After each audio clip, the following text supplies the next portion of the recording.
Umbiat My name is Rose B. Simpson. I'm from Santa Clara, Pueblo.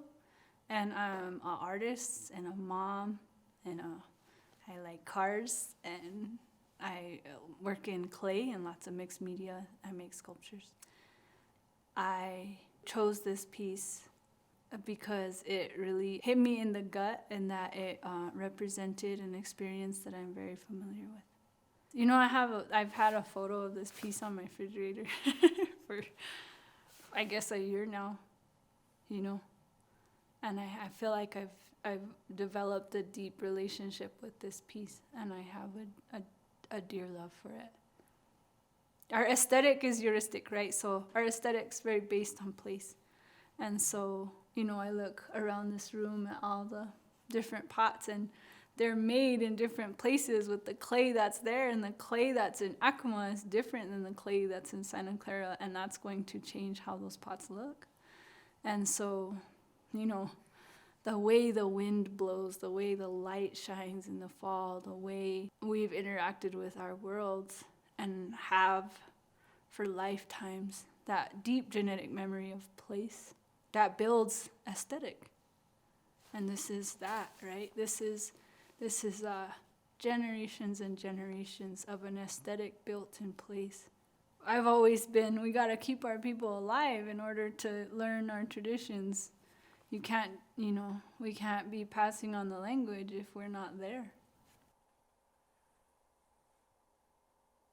I feel like I chose this pot because my life work has been about honoring that story.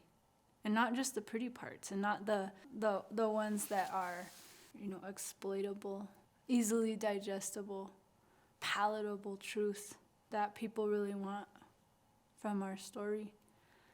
And there's the genocide. There's the deep heartbreak.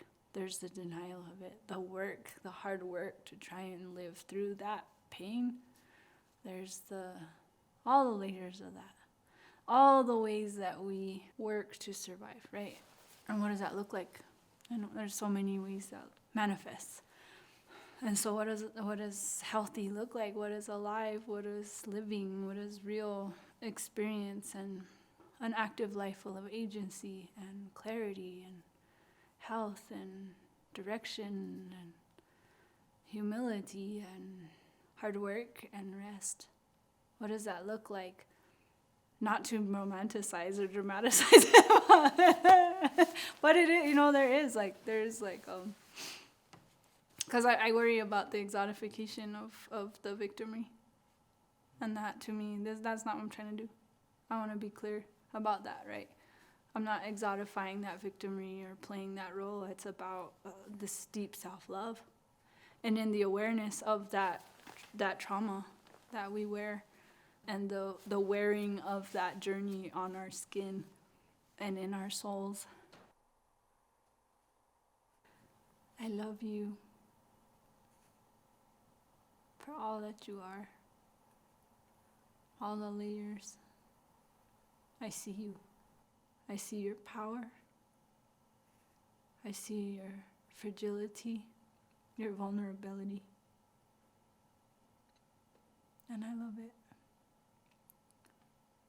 And I'm thankful for it.